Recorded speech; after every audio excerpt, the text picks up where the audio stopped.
नमस्कार दोस्तों। भगवान आप सभी का भला करे और आपकी सारी इच्छाएं मनोकामनाएं पूरी हो। दोस्तों, आज मैं आप सभी को इस हाथ से रिलेटेड महत्वपूर्ण जानकारी व्यक्त करूंगा और यहाँ पर सर्वप्रथम फिंगर के एनालिसिस के बाद इस पूरे पाम का एनालाइज कर आप सभी के सामने व्यक्त किया जाएगा और जितने भी आपकी क्वेरी हैं उन सभी को एक एक कर कवर भी किया जाएगा।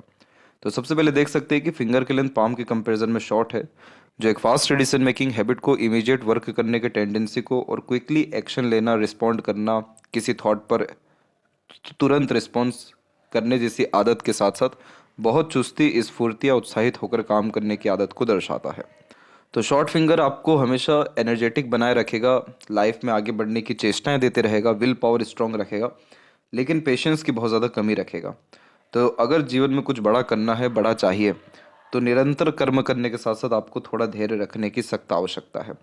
जब भी किसी का लिटिल फिंगर बहुत ज़्यादा झुका हुआ होता है बाकी फिंगर की तरफ में, तो ऐसे जातक बहुत ज़्यादा फैमिली ओरिएंटेड होते हैं। फैमिली के प्रति बहुत ज़्यादा डेडिकेशन देखने को मिलता है और फैमिली कहीं ना कहीं कमज़ोरी भी साबित होती है। आप आपके रिलेशंस किसी भी तरह के जब भी बनाएं, बाहर में, अंदर में, दोस्ती यारी में, फ्रेंड सर्कल्स में या एक तरीके से आपके कलीग्स में, तो इस बात का बहुत ज़्यादा ध्यान रखिएगा कि मिसकम्युनिकेशंस आपका ना हो, मिसअंडरस्टैंडिंग्स ना हो। क्योंकि एक तो ये पूरा का पूरा डेडिकेटेड है बाकी फिंगर की तरफ में और इसकी लेंथ भी शॉर्ट है, तो बहुत सारे रिलेशंस में डिस्टर्बेंस सिर्फ मिसकम्युनिकेशन, मिसअंडरस्टैंडिंग्स के कारण हो जाते हैं और इसीलिए बहुत सारे लोग आप जैसे जातकों का मिसयूज भी कर सकते हैं, फ़ायदा उठा सकते हैं। तो कभी भी पैसों के लेन देन में बहुत सावधानी रखनी चाहिए, बिना सोचे समझे साइन करने से बचना चाहिए। एक्चुअल में यह कम्युनिकेशन एरर देता है जिसके कारण समय पर अपनी बातों को नहीं रख पाते हैं। बचपन से स्टेज फियर भी देखने को मिलता है या मन के अंदर बात को दबा देते हैं। जब भी मरकरी माउंट भी वीक हो तो उस कंडीशन में या फिर कम एरिया ले रहा हो तो समय पर अपनी बात को नहीं रख पाते, ना ही निर्णय ले पाते। तो इन सारी चीज़ों को ठीक रखने के लिए अपने अंडरस्टैंडिंग और अपने ऑब्जर्वेशंस की कैपेसिटी को इंक्रीज करते रहना चाहिए। ऑटोमेटिकली सारी चीज़ें बैलेंस हो जाती है और एक समय पर एक काम करने की आदत रखनी चाहिए ताकि हर काम में परफेक्शन या स्टेबिलिटी आ सके। थर्ड एंड फर्स्ट फिंगर की लेंथ में बहुत कोई फ़र्क है नहीं, बट दोनों की लेंथ जब भी सेम देखने को मिलती है तो थोड़ा रिसर्चिंग नेचर देखने को मिलता है। हर बात के जड़ तक जाना, डिटेल्ड एनालिटिकल पर्सनैलिटी क्रिएट होता हुआ यहाँ पर यह दर्शाता है। इसके बाद में जब भी फिंगर के ऊपर सीधी खड़ी रेखाएं देखने को मिलती है तो फ्रेंडली नेचर इन अप्रोच होता है, लेकिन वहीं जब आड़ी रेखाएं हो जाएं तो रिश्तों में अनबन या मतभेद भी देखने को मिलता है। फिंगर के जो नोट्स है वो डेवलप क्लियर कट नहीं होने के कारण आप कंफ्यूज बहुत रहेंगे अपने डिसीजंस को लेकर के, क्योंकि नोट्स आपके थॉट प्रोसेस को दर्शाते हैं और जब ये क्लियर नहीं होते हैं तो खुद को लेकर के बहुत डाउट, खासकर करियर के रिगार्डिंग क्रिएट होता है कि किस काम को ज़्यादा प्राथमिकता दी जाए। इसलिए एडवाइजर्स, सजेशंस एंड गाइडेंस आप जैसे जातकों को जितना हो सके कम लेना चाहिए। सेल्फ ऑब्जर्वेशन, सेल्फ एनालिसिस और सेल्फ डिसिप्लिन को ज़्यादा क्रिएट करना चाहिए ताकि ऑटोमेटिकली आपको आंसर मिल सके और वो उस आंसर के साथ यानी मन की संतुष्टि के साथ आप काम कर सकें। यही रीज़न भी है कि आपकी चंद्र की भाग्य रेखा है जो मन का सब कुछ करवाती है व्यक्ति का, लेकिन इसमें भी दो कमियां हैं। एक तो चंद्र पे भी क्रॉस का साइन बन गया, दूसरा मस्तिष्क रेखा पे भाग्य रेखा रुकी हुई है। तो आप जब भी मन का काम करने जाएंगे तो उसमें पहले तो शुरुआत में रोड़े आएंगे, तकलीफें आएंगी, लेकिन जब मन का काम होने लगेगा तो असंतुष्टि प्राप्त होगा, क्योंकि कहीं ना कहीं प्रॉपर एनालिसिस आपने नहीं किया है उस काम के रिगार्डिंग। इसीलिए आपके करियर में चेंजेस होना तय है। कब होगा यह अभी हम माइंड लाइन और लाइफ लाइन पे जज करेंगे। इसके बाद में फेलेंजेस की जो स्थितियां हैं वो ठीक है, इंटरनल मास भी ठीक डेवलप है, तो स्टेमिना, एनर्जी या रोग प्रतिरोधक क्षमता ठीक रहने वाला है। और थंब का साइज शॉर्ट है तो टू द पॉइंट बात करना या स्ट्रेट फॉरवर्ड नेचर रखना पसंद करेंगे। सेकंड फेलेंज डेवलप्ड हो रहा है तो लॉजिकल पर्सनैलिटी में डेवलपमेंट होता है, तथ्यों के साथ बात को कहने या सुनने की आदत हो जाती है। और सेकंड फेलेंज पे जब भी आड़ी रेखा हो तो बहसबाजी, लड़ाई झगड़ा या अपने आप को सही प्रूफ करने जैसी चीज़ों से दूर रहना चाहिए, क्योंकि ये सारी चीज़ें आपके समय को खराब करेगी यानी व्यर्थ करेगी। तो इस कंडीशन में अपने लॉजिक्स को अपने ही अंदर में सेटिस्फाइड कर लिया करें। अपने प्लानिंग्स को, डिज़ायर को, एम्बिशंस को ज़्यादा किसी के सामने शो करने की आवश्यकता नहीं है। योग का साइन जब डेवलप होता है तो इंट्यूशंस देने लगता है अगर रेगुलर बेस मेडिटेशन किया जाए। किसी भी तरह का रिचुअल या स्पिरिचुअल एक्टिविटी अगर प्रेफर करते हैं तो लाइफ में peace, happiness, mental stability and success, ये सारी चीज़ें मिलना शुरू हो जाती है। योग का साइन लाइफ में मटेरियलिज्म डेफिनेटली बहुत अच्छा देता है, इसलिए आपके जीवन में सुख सुविधा और संसाधन की कोई विशेषकर कमी नहीं रहेगी। और जब भी थंब का जॉइंट पॉइंट में मानसल ज़्यादा होता है तो ये अड़िग बना देता है अपने बात के प्रति, तो जो भी आप ठानेंगे वो निश्चित रूप से कर दिखा पाने में सक्षम रहेंगे। ये बहुत अच्छा एक पॉइंट है। पाम का जब स्ट्रक्चर रेक्टेंगुलर होता है तो शारीरिक मेहनत के बजाय मानसिक मेहनत ज़्यादा कर पाते हैं। इसलिए रेगुलर बेस नॉलेज गेन करना, रिवीजन करना, अपने स्किल्स स्पेशलाइजेशंस के ऊपर रेगुलर बेस वर्क करना आपको बहुत फ्रूटफुल रिजल्ट देता रहेगा आपकी प्रोफेशनल लाइफ में भी और आपकी खुद के पर्सनल लाइफ में भी। क्योंकि आपके पाम में जो लोअर जोन है वो बहुत ज़्यादा एक्टिव है। Lower zone inspiration and motivation का जोन होता है। ये जब बहुत ज़्यादा डेवलप हो तो आप जैसे जातकों की जो डिज़ायर्स हैं वो बहुत ज़्यादा हाई हो जाती हैं। बहुत बड़ी बड़ी थिंकिंग रखते हैं, बहुत बड़ी इच्छाएं रखने के साथ साथ बहुत बड़ी मनोकामनाएं भी रखते हैं। और हर छोटी छोटी चीज़ों से भी इन्फ्लुएंस होना या मोटिवेट हो जाने जैसे योग यहाँ पर यह निर्मित होता है। तो आप अगर प्लानिंग के साथ कोई काम करने जाएंगे तो वो नहीं होगा, लेकिन इंस्पायर्ड होकर के कोई काम करने जाएंगे और हठ उसमें लगा देंगे तो निश्चित रूप से वो काम हो सकता है। इसके बाद में अभी बात करते हैं एक एक पर्वत का, सभी पर्वत और रेखाओं के बारे में। तो गुरु की स्थिति में आपकी क्लियर कट क्रॉस का साइन आ रहा है, ये मैरिड लाइफ का अच्छा सिग्निफिकेंस होता है। ये कन्फर्मेशन देता है कि मैरिज के बाद लाइफ में बहुत ज़्यादा लग्जरीज आएगा, प्रॉस्पेरिटी एंड प्रॉपर्टी आएगा, पोजीशन एंड पावर भी बढ़ेगा। तो ओवरऑल आपका मैरिड लाइफ अच्छा रहने वाला है। अरेंज मैरिज के चांसेस बहुत स्ट्रांग हैं। और दूसरा, यहाँ पर जब भी प्रोग्रेस लाइंस इस तरह की अवेलेबल होती है तो ये भी महत्वाकांक्षी बनाती है। और ये जो अनदर लाइंस होती है ये दूसरों के प्रति इच्छाओं को जागृत करती है कि फैमिली को इस तरीके का सुख देना है, समाज के लिए इस तरीके का काम करना है। तो जब इच्छाएं अपनी ना होकर दूसरों की हो जाएं तो इस तरह की रेखाएं जागृत होती है। इसके बाद में जब अनदर लाइंस हम जो ये देख पा रहे हैं ये सब आपको सिंपैथी क्रिएट करके देगा। इसका तात्पर्य यह है कि आपके अंदर सिंपैथेटिकल नेचर क्रिएट हो जाएगा, जिसके कारण आप आगे से रह करके दूसरों की मदद कर पाएंगे, दुख दर्द को समझ पाएंगे। जुपिटर मेन सिग्निफिकेंट होता है मैरिड लाइफ का, और शुक्र ओवरऑल मैरिड लाइफ का जर्नी को यहाँ पर बताता है। आपके दोनों ही पर्वत की स्थिति अच्छी जा रही है, इसलिए मैरिज में हल्का सा डिले तो हो रहा है, लेकिन आपको मैरिड लाइफ रहने बहुत अच्छा वाला है क्योंकि शुक्र भी बहुत क्लीन है, डेवलप अच्छा है, तो सारे प्लेजर्स की फुलफिलमेंट हो सकेगी। जब पार्टनर अर्निंग करते हुए देखने को मिलते हैं या वर्किंग होते हैं तो इस तरह की सपोर्टिव लाइन भी आती है और जुपिटर के ऊपर क्रॉस का साइन भी होता है। तो इसीलिए शादी के बाद उनका कहीं ना कहीं करियर अच्छा ग्रोथ होने के चांसेस यहाँ दिखाई दे रहे हैं। और एक अनदर क्रॉस का साइन भी है, तो ये भी कंफर्मेशन दे रहा है कि अर्निंग कैपेबिलिटीज़ बहुत ज़्यादा बढ़ पाएगी आपके मैरिज के बाद में। सैटर्न की स्थिति की बात करेंगे तो शनि के क्षेत्र पर कुछ हल्की फुल्की आड़ी रेखाओं के कारण क्रॉस का साइन बिल्ड हुआ है। तो इस कारण से कभी भी मन का काम पूरा होता नहीं है या इच्छाएं आधी अधूरी रह जाती हैं, जो कि हमको भाग्य रेखा पे भी दिख रहा है। जब भी चंद्र की भाग्य रेखा होती है तो ऐसे जातक मनमोजी हो जाते हैं, मन की ज़्यादा सुनते, मन की ज़्यादा करते हैं और जन्म स्थान से दूर ही प्रगति होता है, कोई लाभ जन्म स्थान पर नहीं मिल पाता। दूसरों के सहयोग या प्रोत्साहन और साथ के कारण बहुत ज़्यादा प्रगति कर पाते हैं। शादी के बाद कंफर्टेबिलिटी बहुत आती है, लेकिन इसमें जो प्रॉब्लम आ रहा है वो इस तरह की आड़ी रेखा के द्वारा आ रहा है। इसे कहते हैं विया लाइसा विया। ये एक्चुअल में एक तरीके का इंडिकेशन शो करता है, एक तरीके का एडिक्शन दर्शाता है। एडिक्शन किसी भी चीज़ का हो सकता है और यह बेसिकली एक फियर टाइप का पर्सनैलिटी क्रिएट कर देता है, मतलब अंदर से कहीं ना कहीं डरे हुए देखने को मिलते हैं।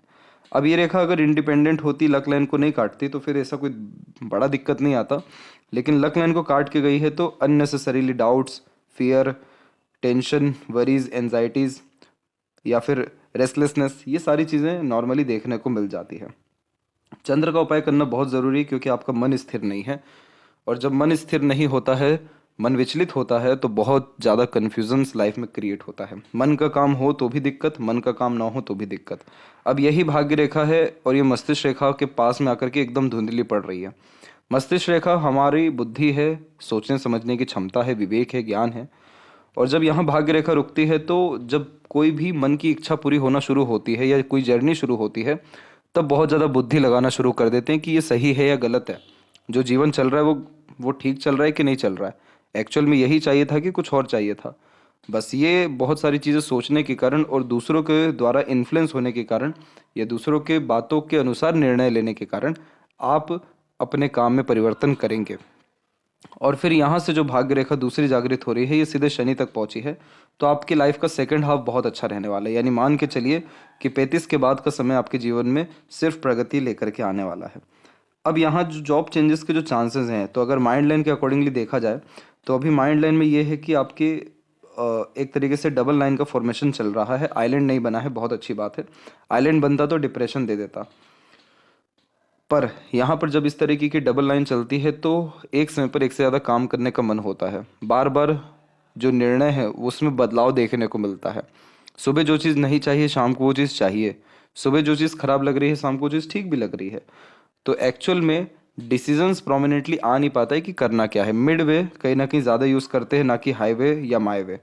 तो ये सारी जो चीज़ें हैं आपके जीवन में प्रारंभ हुई है तकरीबन 24 की उम्र से, और इसका जो एंडिंग समय आ रहा है वो तकरीबन 29 का समय आ रहा है। तो ये जो 24 से 29 का समय रहा, बहुत ज़्यादा ही जीवन में बेफिजूल की भागदौड़ी, कन्फ्यूज़न और रेस्टलेसनेस में गया। अब 29 के बाद में आपकी जो माइंड लाइन है वो बिल्कुल क्लीन हो रही है और बहुत स्ट्रांगली आगे बढ़ रही है। तो कहीं ना कहीं करियर में पॉजिटिव चेंजेस आपके नेक्स्ट ईयर होने जा रहा है, और वो जो भी चेंजेस होगा उससे आपको मेंटल पीस, हैप्पीनेस और मेंटल स्टेबिलिटी, ये तीनों चीज़ें प्राप्त हो जाएंगी। आप किसी भी क्षेत्र में आगे एक बार बढ़िए और सिर्फ बढ़ते जाइए, आप उस क्षेत्र के मालिक हो जाएंगे। ऐसी आपकी मस्तिष्क रेखा है, क्योंकि मस्तिष्क रेखा जब लंबी होती है तो सीखने समझने, बातों को याद रखने की योग्यता बहुत अच्छी हो जाती है। और इस और इन्हीं कारणों से अगर फोकस अच्छा हो, एक काम के प्रति डेडिकेशन हो, तो सूर्य की यह रेखा जो निकल रही है, यही रेखा देती है हमको name, fame and respect, great level की सक्सेस। और उसी के अतिरिक्त बन रहा है स्क्वायर का साइन। तो ये बेसिकली दर्शा रहा है कि आप जितना ज़्यादा डिसीजन अपने खुद के बलबूते पर लेंगे, यानी खुद के डिसीजन से जो भी आप काम करेंगे उन सब से आपको अंततः सफलता मिलेगा। और स्क्वायर का साइन इस बात का कंफर्मेशन है कि आपका फॉरेन लैंड में खुद का घर रहेगा, आपका जन्म स्थान से दूर तरक्की रहेगा, मान सम्मान सब कुछ प्राप्त होगा, वेल्थ की कोई कमी नहीं रहेगी। बट कंडीशन क्या है? Mind line. माइंड लाइन यानी खुद का ज्ञान, खुद की बुद्धि, खुद का निर्णय। इसीलिए आपको स्टार्टिंग में कहा गया कि आप दूसरों के एडवाइस, सजेशन से चलेंगे आप और डिस्टर्ब हो जाएंगे। तो खुद का नॉलेज बढ़ाइए, स्किल्स बढ़ाइए, अंडरस्टैंडिंग बढ़ाइए, थोड़ा आइसोलेशन में जाइए, खुद को समय दीजिए। आपके जीवन में सब कुछ फैंटेस्टिक हो जाएगा और बैलेंस हो जाएगा इमीडिएटली। लक लाइन में कोई खराबी नहीं है, सिवाय इसका जो स्टार्टिंग पॉइंट है वहाँ दिक्कत दिया, और जो सैटर्न का एंडिंग पॉइंट है सैटर्न माउंट पे, वहाँ थोड़ी दिक्कत है। तो इसीलिए आपकी किसी भी काम की शुरुआत में तकलीफ और किसी भी काम के पूरे होने में तकलीफ रहेगा, लेकिन जर्नी में कोई बहुत ज़्यादा तकलीफ नहीं रहने वाला है। तो इसीलिए आपके जीवन में पैसा बिल्कुल ठीक रहने वाला है। इच्छाएं थोड़ी देरी से ही सही लेकिन पूरी जरूर हो जाएंगी। और जीवन में खुशी या संतुष्टि मिलने के लिए आपको चंद्र का उपाय करना ज़रूरी है, क्योंकि मन जब तक नियंत्रण, एक तरीके से नियंत्रित नहीं होगा, मन जब तक क्लियर नहीं होगा तब तक जीवन में संतुष्टि नहीं मिल पाएगी। इधर पे एक हल्का सा आपके फिश सिंबल का आकृति बनता हुआ दिखाई दे रहा है, और ये कॉम्बिनेशन आपको स्पिरिचुअल बनाएगा, बहुत लॉजिकल नॉलेज देगा, और तमाम तरह के जो रहस्यमय विद्याएं होती हैं, ऑकल्ट होता है, इन सब के माध्यम से भी लाभ पहुंचाएगा। जैसे कोई भी आप दान धर्म पूजा पाठ करेंगे, इच्छाएं पूरी निश्चित रूप से होगी। दूसरा, अपने नॉलेज, अपने एक्सपीरियंसेस के बिहाव पर आप अच्छे डिसीजंस ले पाएंगे, ग्रोथ कर पाएंगे।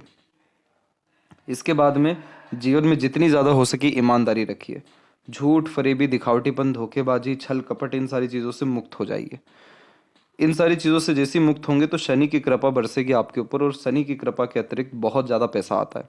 ये बात बहुत सही है कि मेहनत भी उतनी ही लगती है, लेकिन एक समय ऐसा आता है कि मेहनत कम और पैसा ज़्यादा बनता ही रहता है।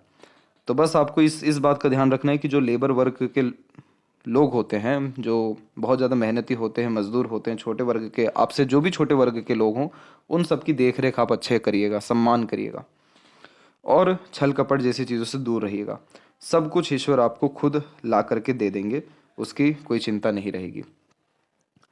इसके बाद में सूर्य की स्थिति में, जैसा कि हमने देखा कि सूर्य पर स्क्वायर का साइन बन रहा है, तो देखिए स्क्वायर और ट्रायंगल, ये दो ऐसे साइन होते हैं जो कंफर्मेशन देते हैं कि आपको इस ग्रह से रिलेटेड लाभ मिल जाएगा। ये प्रोटेक्शंस के साइन है। स्क्वायर का साइन नॉलेज भी देता है। तो जब भी कोई व्यक्ति बहुत बड़े पोजीशन को ऑन करता है, या पावर में आता है, या बड़े लोगों से कांटेक्ट होता है, या बर्थ प्लेस से दूर सेटलमेंट होता है, नेम, रिस्पेक्ट, सक्सेस खुद के बलबूते पर प्राप्त होता है, वेल्थ अच्छा क्रिएट होता है, तो स्क्वायर का साइन सूर्य के ऊपर आता है। पिता का बहुत महत्वपूर्ण रोल होता है जीवन में, पिता से बहुत सीख मिलती है, या उनके जो आपके प्रति गाइडेंस या एडवाइजेस रहेगा, उसको अगर आप मानेंगे तो हमेशा फायदे में रहेंगे। अब उसी के अतिरिक्त जब सूर्य रेखा क्रॉस करके जाती है तो ये दर्शाता है जर्नी को, यानी करियर में किस तरीके की ग्रोथ आपको मिलेगी। तो यानी ये सूर्य रेखा कंफर्मेशन दे रहा है कि जितना भी आप सोचेंगे उससे ज़्यादा ही आप तरक्की कर जाएंगे, लेकिन ये सब तरक्की आपको 35 और उसके बाद में ही मिलेगी। तो बहुत ज़्यादा प्रॉपर्टी बिल्ड कर पाना, अच्छा पोजीशन पावर गेन कर पाना, सौभाग्यशाली हो जाना, ये सब कुछ दिखाई दे रहा है 35 और उसके बाद से। अब इसी के अतिरिक्त जो छोटी छोटी और शाखाएं हैं यहाँ पर, ये मल्टीटास्किंग नेचर क्रिएट करती है, मल्टीपल इंटरेस्ट बेसिकली देती है। जैसे कि हर क्षेत्र में हाथ आजमाना, हर तरीके का काम करना, ये आपके व्यक्तित्व में दिख जाएगा। तो इसीलिए आपको ये बात बहुत क्रिस्टल क्लियर होनी चाहिए कि किस काम के प्रति आपको फोकस रखना है, किस काम को कंसिस्टेंसी में करना है, और किस काम को आप टाल सकते हैं या इग्नोर कर सकते हैं। तो ये सूर्य आपको जीवन में सिर्फ बरकत और तरक्की ही देते रहेंगे, ये बात निश्चित है। बायफोर्क का साइन भी यहाँ डेवलप हो रहा है, तो बहुत आलिशान घर का सुख भोग सकेंगे। बच्चे बहुत लायक या संस्कारी निकलेंगे। कॉन्टैक्ट्स अच्छे बिल्ड होने के कारण रिलेशंस के थ्रू लाभ मिलना भी शुरू हो जाएगा। बस थोड़ा ये साइन और मजबूत हो जाए, या सूर्य पर स्क्वायर का साइन और थोड़ा मजबूत हो जाए। मरकरी माउंट भले ही दबा हुआ हो या कम एरिया ले रहा हो, लेकिन यहाँ लाइंस बहुत अच्छी है। तो जो जातक मधुरभाषी होते हैं, अपने बातों से, व्यक्तित्व से दूसरों को प्रेरित प्रभावित कर सकते हैं, उनके हाथ में इस तरह की मरकरी माउंट देखने को मिलती है। ये कॉम्बिनेशन बिजनेस में या इंडिपेंडेंट वर्क में भी लाभ व्यक्ति को बहुत अच्छा देता है। मल्टीपल लैंग्वेजेस का नॉलेज देता है। इंटरनेट, कंप्यूटर और मैथमेटिक्स, लैंग्वेज, इन सब के प्रति इंटरेस्ट भी यह क्रिएट करके देता है। जब भी यूनियन लाइन डिक्लाइन होती है तो पार्टनर थोड़े डोमिनेटिंग साबित होते हैं, उनकी थोड़ी ज़्यादा चलती है, या आप भी उनको कद्र बहुत ज़्यादा करते हुए देखने को मिलेंगे। हृदय रेखा के अंत में गोपुज की आकृति good sense of humour, flirty, romantic nature देता है। और जब एक ही यूनियन लाइन हो तो लाइफ में एक ही बार गहरा अटैचमेंट, रिलेशंस बिल्ड होता है या मैरिज होता है। इसीलिए जो वैल्यू है आपके जीवन में पार्टनर की, वो थोड़ी ज़्यादा रहने वाली है। हृदय रेखा की स्थिति बिल्कुल ठीक है, स्पष्ट है, शनि पर आकर के रुकी है, तो थोड़ा सा हिडन पर्सनैलिटी रहेगा आपका। बहुत सारी बातें आप अपने मन में ही हाइड कर लेंगे, बाहर से बहुत नॉर्मल प्रिटेंड करेंगे कि बहुत बेहतरीन जीवन चल रहा है, कोई तकलीफ परेशानी नहीं है। अंदर से कहीं ना कहीं इमोशनल सपोर्ट्स या इमोशनल टॉक या सेंटिमेंट्स की आवश्यकता आपको पड़ेगी। तो इंटरनली आप इमोशनल एंड सॉफ्ट हार्टेड है, आउटर से आप थोड़े से कड़क, मजबूत और बेबाक या बेफिक्र किस्म के इंसान दिखाई दे रहे हैं। इसके बाद में जब भी जीवन रेखा इस तरीके से ओवरलैप होकर के चलती है तो अच्छी मानी जाती है, क्योंकि बचपन में सुख सुविधाएं और संसाधन यानी रिसोर्सेज कम होते हैं, लेकिन जो बचपन से जवानी तक का समय होता है उसमें जीवन में तरक्की बहुत होती है। जीवन में प्रगति बहुत होने के साथ साथ बदलाव भी बहुत होते हैं, और उन बदलावों के साथ साथ सुख सुविधाएं भी बढ़ती हैं। तो ये सारी चीज़ें आपके जीवन में 8 से लेकर 10, 16 से लेकर 18 और 20 से लेकर 21 के बीच में हुआ।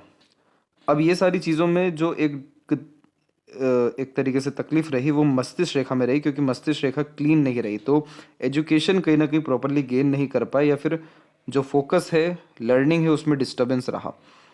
इसके बाद में आपकी जो माइंड लाइन है वो क्लीन हुई बहुत ज़्यादा, अप्रोक्सीमेटली 20 से लेकर के 24 तक। तो फोकस अच्छा रहा, लर्निंग भी अच्छी रही, ग्रोथ भी अच्छा रहा, फिर उसका कन्फ्यूज़न आपको क्रिएट हो गया। अब इसके बाद में 29 के बाद में आपकी माइंड लाइन लॉन्ग हो रही है और डिक्लाइन हो रही है, तो आप थोड़ा क्रिएटिव वे में काम करना पसंद करेंगे। इसके बाद में जब मस्तिष्क रेखा लंबी होती है तो ये व्यक्ति को साइकोलॉजिकल स्ट्रांग बनाती है, फिलोसफर बनाती है, और आपके पास बहुत ही पर्याप्त मात्रा में हर विषय को लेकर के ज्ञान देखने को मिलेगा, और आप अपने क्षेत्र में सबसे ज़्यादा माहिर देखने को मिलेंगे, और अपने तरीके से काम करने की आदत भी आपके अंदर रहेगी। इसके बाद में राहु की भाग्य रेखा आपकी हथेली में मौजूद है, और ये रेखा आपको जीवन में सडन गेन, सक्सेस और ग्रोथ देगी। अभी तक क्या था कि इस रेखा ने जो माइंड लाइन को टच किया तो उस समय डबल लाइन क्रिएट हो गया, तो आपके अंदर इल्यूजन्स बहुत आना शुरू हुआ, या बहुत लिमिटलेस थॉट आना शुरू हुआ अप्रोक्सीमेटली 24 के एज से। लेकिन 29 के बाद में जैसा कि माइंड लाइन क्लीन हो रहा है, शार्प हो रहा है, जिसके कारण आपका फोकस, डेडिकेशन, लाइफ के प्रति क्लैरिटी, सब कुछ अच्छा होने जा रहा है। तो ये राहु रेखा आपको सडन सक्सेस और ग्रोथ देगी। जैसे कहीं पे आपने इन्वेस्टमेंट किया और छोड़ दिया, बाद में पता चलता है उसमें सबसे ज़्यादा लाभ हो गया। कहीं पर आपने अप्लाई किया जॉब का और आपको सडनली वहाँ से अपॉर्चुनिटी आ गई। रैंडम कुछ ऐसे काम हो जाएंगे जीवन में जो कि आपके भाग्य को रातों रात सुखद रूप से बदल देंगे। और ये इस तरह की राहु की रेखा जीवन में भले ही व्यक्ति को कितना ही नुकसान क्यों ना उठाना पड़े, कितना ही तकलीफों से क्यों ना गुजरना पड़े, रातों रात स्थितियां ठीक कर देती है। इतनी पावरफुल ये राहु की रेखा देखने को मिलती है। यहाँ पर ज़्यादा कुछ अब तकलीफ नहीं है और मस्तिष्क रेखा से रेखा निकल के मरकरी पर भी जा रही है, तो ये डबल सोर्स ऑफ अर्निंग का प्रोमिनेंट साइन होता है। तो 35 के बाद जो आपको सफलता बताई जा रही है बार बार, तो देखिए 35 की एज में डबल माइंड लाइन का फॉर्मेशन क्रिएट हो रहा है, जो दर्शा रहा है कि आप बहुत बड़ा इनिशिएटिव अपने खुद के काम के प्रति लेंगे और हो सकता है 90% अप्रोक्सीमेटली चांसेस है कि आप बिजनेस में भी जाएंगे। तो ये स्थितियां बहुत अच्छी दिखाई दे रही है और ये सारी जो चीज़ें होंगी एक तरीके से किसी भी तरह की दुर्घटना घटना के बाद में होगी, क्योंकि ये जो लाइन है इसे स्ट्रेस लाइन कहते हैं और ये माइंड लाइन पर आकर के सिर्फ टच कर रहा है। तो लाइफ में आपके रिस्ट्रिक्शंस आएगा, स्ट्रेस आएगा, कॉम्प्रोमाइज़ करना पड़ेगा और उसके बाद में फिर आप लाइफ में बहुत मेजर रिस्क लेंगे और तरक्की कर जाएंगे। तो ये इवेंट 35 और 36 के एज में होगा। इसके पहले जो 28 का एज दिखाई पड़ रहा है यहाँ पर 28 एंड 9 का, उसमें भी राहु रेखा हल्की सी आकर के काट के गई है। तो इसने कहीं ना कहीं आपको स्ट्रेस भी दिया है, इल्यूजन्स भी दिया है और बेचैन भी किया है। उसके पहले मंगल का इन्वॉल्वमेंट माइंड लाइन में बहुत था, तो जल्दबाजी, हड़बड़ी, आवेश में आकर काम करने जैसी आदतें आपके अंदर मौजूद थी। जीवन रेखा की स्थिति में देखा जाए तो देखिए इसमें जो परिवर्तन हो रहा है वो रेखा क्या हो रही है कि सीधे बाहर की तरफ झुक रही है। तो जन्म स्थान से दूर रसना बसना, प्रगति करना, ये सब कुछ क्लियर कट दिखाई हमको दे रहा है और प्रोग्रेस लाइंस भी यहाँ पर हल्की हल्की स्तर पे निकलना शुरू कर रही है और एक बहुत हल्की सी सपोर्टिव लाइन भी है, अनदर कुछ और सपोर्टिव लाइंस भी है। तो ये सारे कॉम्बिनेशन दर्शा रहे हैं कि टेम्पररी बेस्ड आपको सपोर्ट मिलता आया है, आगे भी मिलता रहेगा। और ये जो सपोर्टिव लाइन निकली है ये पार्टनर के भी सपोर्ट को इंडिकेट कर रही है 30 के बाद में। अब जितनी भी मंगल से रेखा आ रही हैं ये सारी रेखाएं होती हैं चिंता रेखा। जब हम बिना सोचे समझे कोई निर्णय ले लेते हैं, बहुत जल्दी हाइपर टेंशन या वरीज में आ जाते हैं, तो ऐसी रेखाएं मौजूद होती हैं जो समय समय पर तकलीफ़ें देती हैं या चुनौतियां देती हैं। ये सब कुछ समय आपके जीवन में जो रहा 23, 26 एंड 7, इसके बाद में 31 एंड 2 में रहेगा, 33, 35, 37 में भी। लेकिन अच्छी बात क्या है कि सपोर्टिव लाइन्स एक्टिव है, तो कहीं ना कहीं से डिवाइन हेल्प मिलेगा, किसी भी लोगों का सपोर्ट मिलेगा, आपका स्थिति ठीक हो जाएगा। शुक्र के ऊपर आड़ी रेखा ज़्यादा है, इस बात का ध्यान रखिएगा कि बहुत ज़्यादा जजमेंटल पार्टनर को लेकर के मत होइएगा। आपको फैमिली की चिंता ज़्यादा रहेगी, बहुत ज़्यादा फैमिली को लेकर के सीरियस नहीं होना है। आपको कहीं ना कहीं सेंस ऑफ ह्यूमर का यूटिलाइजेशन और थोड़ा पेशेंस और बहुत कूल कामली रिस्पॉन्ड अपने फैमिली मैटर्स में करते रहना चाहिए। शुक्र के ऊपर सीधी खड़ी रेखाएं हैं और ये अगर डेवलप होती हैं, बढ़ती हैं, तो अच्छी संगत आदत लोग मिल सकेगा। शुक्र माउंट आपका डेवलप बहुत ज़्यादा है, तो इस कारण से सेक्सुअल प्लेजर की नीड ज़्यादा होती है, यूनिक चीज़ें ही पसंद आती है, ब्रांडेड चीज़ें ही पसंद आती है। बहुत ज़्यादा कॉम्प्रोमाइज़ लाइफ स्टाइल से आप नहीं कर पाएंगे कभी भी, इसलिए आपकी लाइफ जो है बहुत ज़्यादा लग्जरीज एंड कंफर्टेबल होती जाएगी। किसी भी तरह का रिस्क लेना पड़े आप लेंगे अपने अच्छे लाइफ को क्रिएट करने के लिए। मंगल की स्थिति भी ठीक है, तो एनर्जीज अच्छी रहेगी, लॉन्ग लाइफ आपका रहने वाला है, ट्रैवलिंग्स लाइफ में बहुत रहेगी। फॉरेन सेटलमेंट चाहिए तो उसके लिए आपको जो है चंद्र का उपाय करना ज़रूरी है, क्योंकि चंद्र के ऊपर 2 बार क्रॉस बनता दिखाई दे रहा है। तो जब भी मदर से रिलेशन में ट्रबल होती है या मदर का हेल्थ खराब होता है तो भी ये साइन आता है, लेकिन 99% केसेस में ये साइन मन को दूषित करने के लिए आता है, मन को विचलित करने के लिए आता है, बेफिजूल का भय चिंता देता है। बहुत जल्दी इस कंडीशन में हवा बाधा भी लगती है, लेकिन स्थिति इस तरह की है कि शनि और गुरु के बीच में चिन्ह बहुत अच्छा है, तो वो हमेशा हवा बाधा जैसी चीज़ों से बचाता है। इसके बाद में केतु के क्षेत्र पर भी हल्का सा फिश सिंबल का साइन है, ट्रायंगल का भी साइन आ रहा है, खासकर चंद्र से रिलेटेड। ये साइन फॉरेन में होने वाले ग्रोथ एंड सक्सेस को दर्शाता है। चंद्र की और भी रेखाएं हैं जो अनेकों इच्छाओं को दर्शा रही है, जो आधी अधूरी रहती हुई दिखाई दे रही है। मरकरी लाइन भी है, लेकिन आप बहुत ज़्यादा ऑर्गेनाइज वे से काम नहीं कर रहे हैं, पंचुअलिटी से काम नहीं कर रहे हैं। अगर करने लगेंगे तो मनी ट्रायंगल कंप्लीट हो सकता है, देन आफ्टर पैसा आना रुकना या सदुपयोग होना शुरू हो जाएगा। तो आपकी लाइफ में अर्निंग कैपेबिलिटी 31 के एज तक आते आते बहुत हद तक बढ़ जाएगी और लाइफ में नेम फेम जैसी जो चीज़ें हैं वो सब आपको 35 के एज तक आते आते पूरी तरह से मिल जाएगा। तो आपके जो मैरिज के भी चांसेस हैं वो नेक्स्ट ईयर में अच्छे दिखाई दे रहे हैं और फॉरेन सेटलमेंट के चांसेस भी आपके 31 तक आते आते अच्छे दिखाई दे रहे हैं और स्मूथ लाइफ होते हुए भी 31 की एज से ही दिखाई दे रही है। लेफ्ट पाम में हम देखें तो यहाँ पर भी लाइफ लाइन बाहर की तरफ गई, लेकिन अंदर की तरफ आ रही है, जो कि राइट हैंड में भी है। तो इस कंडीशन में आप डेफिनेटली जन्म स्थान से दूर तो जाएंगे 31 के बाद में, लेकिन वापस से आपके होम टाउन पे आने के चांसेस या एक से ज़्यादा जगह पर रेसिडेंस होने के चांसेस और खासकर ट्रैवलिंग के चांसेस ज़्यादा दिखाई दे रहे हैं। चंद्र की भाग्य रेखा भी बहुत स्मूथ है और एकदम आपके सैटर्न तक पहुंची हुई है, तो आप अपने आप को समय दीजिए, अपनी अंतरात्मा को सुन करके काम करिए और लगातार अपने काम में प्रयत्नशील रहिए, क्योंकि लेफ्ट पाम जब भी किसी का अच्छा होता है राइट पाम के कंपैरिजन में, तो ईश्वर ने या विधाता ने बहुत अच्छा सब कुछ दिया हुआ रहता है। हम खुद ही अपने आप से चीज़ों को खराब कर रहे होते हैं, तो उन कमियों को समझना आपको ज़रूरी है। और सूर्य के क्षेत्र के ऊपर में भी आपके स्टार के साइन का फॉर्मेशन क्रिएट होता दिखाई दे रहा है, जो व्यक्ति को क्रिएटिव आर्टिस्टिक क्वालिटी देता है। और जिस भी तरह का रिस्क लेते हैं, सेल्फ डिसिप्लिन मेंटेन करते हैं, सेल्फ रिस्पेक्ट अपनी क्रिएट करते हैं और अपने तरीके से काम करते हैं, उन सभी कार्यों में तरक्की भी होती है। तो आपके भाग्य रेखा की स्थिति अच्छी है, जीवन में बहुत बरकत और उन्नति है। थोड़ा सा और पेशेंस रखना चाहिए, चंद्र का उपाय करना चाहिए, सब कुछ आपकी लाइफ में बैलेंस और प्रोग्रेसिव होता दिखाई देगा नेक्स्ट ईयर से ही। तो आशा करता हूँ आपके सभी प्रश्नों का उत्तर मिल गया हो। तब तक आप अपना ध्यान रखें। आपका बहुत बहुत धन्यवाद।